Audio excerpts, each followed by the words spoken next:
1990 के आखिर में एक ऐसा तूफान बरपा हुआ जिसने दुनिया भर के अमीर लोगों और इन्वेस्टर्स को रातों रात सड़क पर ला खड़ा किया। लोगों ने सिर्फ पैसा ही नहीं बल्कि अपने घर, जॉब्स, इज्जत और अपना फ्यूचर भी खो दिया था। ये कहानी है उस वक्त की जब .com लफ्ज़ एक जादू की तरह काम कर रहा था। पहले इसी वर्ड ने लोगों को रातों रात करोड़पति बनाया और फिर यही लफ्ज़ उनकी बर्बादी बन बैठा। ये कहानी टेक्नोलॉजी के उस तूफान की है जिसे दुनिया आज .bubble नाम से जानती है। पर अगर आप थोड़ा गौर करेंगे तो ऐसा ही टेक्नोलॉजी का एक तूफान अभी 2025 में भी बनता हुआ दिखाई देगा। मस्ट टेल स्टोरीज की वीडियोस में एक बार फिर से स्वागत है। हर बड़े रेवोल्यूशन की शुरुआत एक छोटी सी चिंगारी से होती है। .bubble की चिंगारी थी एक कंप्यूटर प्रोग्राम जिसका नाम था मोज़ेक। साल 1993 में जब इंटरनेट एक बेरंग जगह थी, सिर्फ टेक्स्ट बेस्ड ब्राउज़र्स हुआ करते थे, मोज़ेक ने दुनिया को एक जादू कर दिखाया। ये पहला वेब ब्राउज़र था जिसने टेक्स्ट के साथ साथ पिक्चर्स भी दिखाना शुरू की। ये इंटरनेट की शुरुआती दौर की सबसे पहली चिंगारी थी। इसके बाद इंटरनेट जैसे जिंदा सा हो गया, बेरंग पेजेस आहिस्ता आहिस्ता रंगीन होने लगे। इस जादू के पीछे मार्क एंड्रेसन नामी एक नौजवान प्रोग्रामर था। उसे और उसकी टीम को अंदाजा हो गया था कि वो कोई बहुत बड़ा काम कर चुके हैं। उन्होंने अपनी कंपनी बनाई और उसका नाम नेटस्केप रख दिया। अगस्त 1995 में नेटस्केप ने वो किया जिसने वॉल स्ट्रीट और पूरी दुनिया की स्टॉक मार्केट को हिला कर रख दिया। उन्होंने अपनी कंपनी के शेयर्स पब्लिक को बेचने का इरादा किया, जिसे IPO यानी इनिशियल पब्लिक ऑफरिंग्स कहते हैं।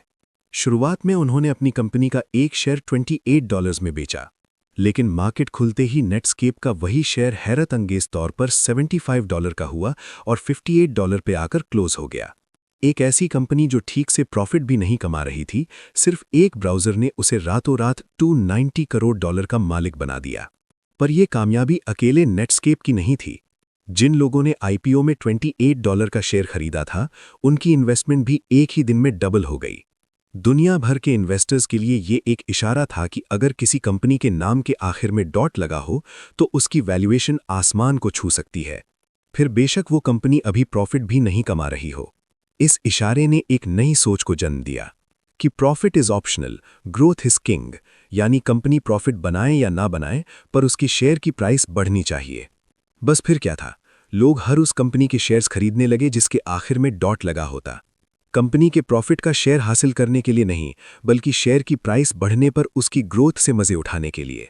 नेटस्केप की कामयाबी के बाद .com गोल्ड रश शुरू हो गया। हर कोई इंटरनेट कंपनी शुरू कर रहा था। वेंचर कैपिटलिस्ट्स यानी वो लोग जो नई कंपनीज में पैसा लगाते हैं, आंखें बंद करके किसी पर भी अंधाधुंध पैसा लगा रहे थे। किसी ने पेट्स के खिलौने और एक्सेसरीज बेचने की कंपनी बनाई और उसे pets.com का नाम दिया, तो किसी ने फैशन स्टोर खोल के उसे boo.com का नाम दिया। इसी तरह eToys.com और ऑनलाइन ग्रोसरी ऑर्डर करने के लिए webvan.com नाम की कंपनी खुली। बात यहां तक बढ़ गई कि सिर्फ 2-4 सालों के दौरान ईयर 1999 में 457 कंपनीज ने अपने IPOs लॉन्च किए, जिनमें ज्यादातर डॉट कंपनीज ही थीं और उनके शेयर्स पहले दिन ही 80-90% तक ऊपर जाने लगे। ये वो दौर था जब हर कोई खामखा अमीर हो रहा था।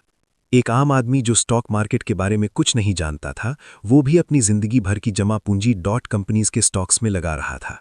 इसको दीवानगी बोला जाए या पागलपन, पर इसे उस वक्त के अमेरिकन सेंट्रल बैंक के चेयरमैन एलन ग्रीनस्पैन ने इर्रेशनल एक्सुबरेंस का नाम दिया, यानी गैर मंतकी जोशो खरोश।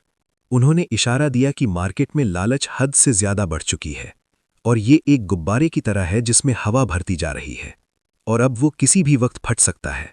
पर उस वक्त सबको बहुत फायदा हो रहा था, तो हर किसी ने मजाक बनाते हुए उनकी बात को टाल दिया। फोमो यानी फियर ऑफ मिसिंग आउट सब पर हावी था। कंपनीज के CEOs खुद को रॉकस्टार समझ रहे थे। एक कंपनी थी boo.com जो ऑनलाइन फैशन आइटम्स बेचती थी। उन्होंने सिर्फ 6 महीनों में $188 मिलियन सिर्फ अय्याशी में जला दिए। एक और कंपनी थी पिगलॉन जिसने अपनी लॉन्च पार्टी पर लॉस वेगस में $7 मिलियन मशहूर बैंड्स की परफॉर्मेंस करके बहा दिए। ऐसी बहुत सारी कंपनीज थी जिनका ना कोई बिजनेस मॉडल था, ना उनकी वर्थ इतनी थी, पर उन्होंने महंगी पार्टीज करके अपनी मार्केटिंग की, अपनी प्रोडक्ट्स बेचने के लिए नहीं बल्कि अपने शेयर्स बेचने के लिए। ये सब कंपनीज सिर्फ उस वक्त तक जिंदा थीं जब तक नए इन्वेस्टर्स आ रहे थे। मिसाल के तौर पर जून 1999 में सैन फ्रांसिस्को बे एरिया के बीचों बीच एक ऑनलाइन ग्रोसरी सर्विस कंपनी ने अपना पहला डिलीवरी सेंटर खोला। वेबवैन नामी ये कंपनी भी डॉट बबल का ही हिस्सा थी और शुरुआती दिनों में बहुत फेमस भी हुई। उन्होंने आईपीओ में अपने 32 करोड़ शेयर्स में से 5 करोड़ शेयर्स $15 में बेच दिए। उस पैसों से डिलीवरी वैन्स, वेयरहाउस और कई डिलीवरी स्टोर्स खोले। नए इन्वेस्टर्स को अट्रैक्ट करने के लिए उन्होंने एप्पल के एक एग्जीक्यूटिव को भी हायर कर लिया, जिससे मार्केट में एक इंप्रेशन गया कि इस कंपनी का फ्यूचर बहुत रोशन है। ये सब देखते हुए दुनिया भर के इन्वेस्टर्स ने वेबवैन के स्टॉक्स खरीदना शुरू कर दिए। देखते ही देखते वेबवैन के स्टॉक्स की कीमत दुगनी तिगनी हो गई और कंपनी की टोटल वैल्यू उस दौर में $1000 करोड़ तक जा पहुंची। सब कुछ ठीक चल रहा था, लेकिन आहिस्ता आहिस्ता फूलता हुआ ये बलून अब अनकरीब फटने वाला था। इस डॉट बबल के फटने में कई चीजों ने अहम किरदार अदा किया। सबसे पहला था ईयर 2000 का खौफ। साल 1999 के आखिर में दुनिया में एक खौफ फैला जिसे Y2K बग का नाम दिया गया। लोगों को डर था कि जैसे ही साल 1999 से 2000 होगा, पुराने कंप्यूटर सिस्टम्स दोबारा 1900 पे चले जाएंगे और सब कुछ क्रैश हो जाएगा। बैंक्स, इलेक्ट्रिसिटी, ट्रांसपोर्ट सब कुछ बिगड़ जाएगा। ऐसा कुछ हुआ नहीं, लेकिन इस खौफ ने मार्केट में एक अजीब सी बेचैनी पैदा कर दी और लोगों ने 2000 से पहले ही स्टॉक्स बेचना शुरू कर दिए। ये था इस बलून में घुसने वाला पहला तिनका। दूसरा तिनका था इंटरेस्ट रेट का बढ़ना। फरवरी 2000 में एलन ग्रीनस्पैन, जो फेडरल रिजर्व के चेयरमैन थे, उन्होंने वो कदम उठाया जिसने स्टॉक मार्केट की कमर तोड़ दी। उन्होंने इंटरेस्ट रेट्स बढ़ा दिए, जिसका मतलब ये था कि अब बैंक से कर्जा लेने पर इंटरेस्ट रेट ज्यादा देना होगा, या अगर बैंक में पैसे रखे जाएंगे तो ज्यादा प्रॉफिट मिलेगा। इसकी वजह से लोगों ने स्टॉक्स में से पैसे निकालकर बैंक्स में रखना शुरू कर दिए, क्योंकि उस पर उनको महाना ज्यादा इंटरेस्ट मिलेगा। डॉट कंपनीज जो जिंदा ही नए इन्वेस्टर्स पर थीं, अब उनके पुराने इन्वेस्टर्स भी आहिस्ता आहिस्ता भागने लगे और फिर ताबूत में आखिरी कील ठोका जापान ने। उस वक्त जापान को टेक्नोलॉजी की दुनिया का किंग समझा जाता था और मार्च 2000 में जापान ने ऐलान किया कि उनकी इकोनॉमी डाउनफॉल का शिकार हो गई है। इससे मार्केट में ये इंप्रेशन गया कि अगर जापान के हाथ पांव भी ठंडे हो चुके हैं तो फिर हमारा क्या बनेगा। बस ये खबर आने की देर थी कि लोगों ने धड़ाधड़ रिस्क स्टॉक्स बेचना शुरू कर दिए। और उस वक्त सबसे ज्यादा रिस्की स्टॉक्स कौन से थे? बिल्कुल सही, डॉट स्टॉक्स। अब बलून में 3 तिनके घुस चुके थे। नैस्डैक स्टॉक एक्सचेंज पर ज्यादातर टेक कंपनीज बुरी तरह क्रैश होने लगी और फिर ये एक डोमिनो इफेक्ट या फिर चेन रिएक्शन की शक्ल इख्तियार कर गया। मार्च 2000 में जो इंडेक्स 5000 पॉइंट से ऊपर था, अगले 2 सालों में 80% तक गिरकर सिर्फ 1000 पॉइंट्स पर आ गया। इसका मतलब था कि अगर आपने $1 लाख लगाए थे तो अब उनकी कीमत सिर्फ $20,000 रह गई थी। इस पूरे तूफान में $1.75 ट्रिलियन, जो करीब 150 करोड़ रुपए बनते हैं, भाप बनकर मार्केट से उड़ गए। वो कंपनीज जो कल तक अरबों डॉलर्स की थीं, उनकी कीमत कचरे के बराबर हो गई।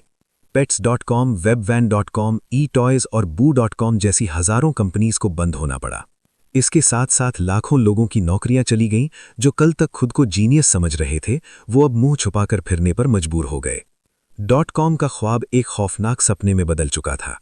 लेकिन इस राख के ढेर से कुछ ऐसी कंपनीज भी निकलीं जो न सिर्फ जिंदा बचीं बल्कि आगे चलकर दुनिया पर राज करने वाली थीं। ये कंपनीज थीं Amazon, Google, eBay और Apple, क्योंकि इनके पास वो चीज थी जो ज्यादातर .com कंपनीज के पास नहीं थी। जी हां, एक सॉलिड बिजनेस मॉडल। एक्सपर्ट्स का कहना है कि सिर्फ डॉट कंपनीज को इल्जाम देना आसान है।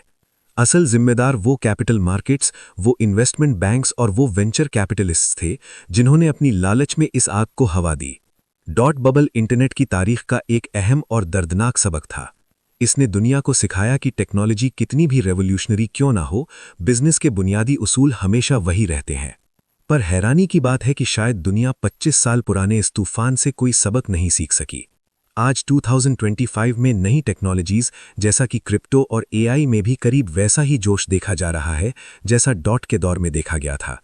आज हर छोटी बड़ी कंपनी अपने आगे एआई और ब्लॉकचेन के वर्ड्स को लगाकर ढेर सारी इन्वेस्टमेंट इकट्ठी कर रही है, जबकि असल में ज्यादातर का दूर दूर तक एआई से कोई लिंक नहीं है। इसकी जीती जागती एग्जाम्पल है Builder.ai। 2023 में वियतनाम के एक आलीशान 5 स्टार होटल में एक शानदार पार्टी हुई जिसमें दुनिया भर की मशहूर हस्तियां शामिल थीं। मौका था एक नई टेक्नोलॉजी को शुरू करने का जिसने दावा किया कि वो बिना किसी कोडिंग के ऐप्स बना देगी। इस कंपनी का नाम था Builder.ai।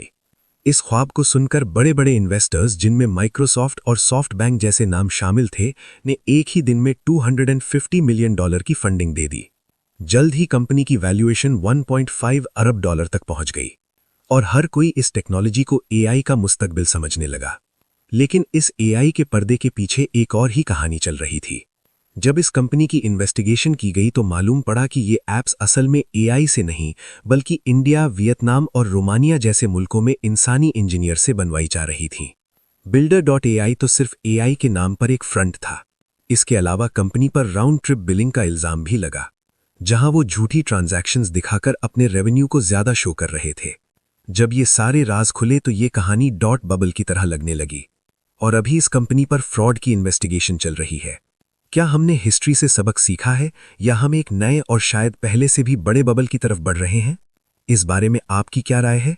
मुझे कमेंट सेक्शन में जरूर बताइएगा। उम्मीद है मस्ट टेल स्टोरीज की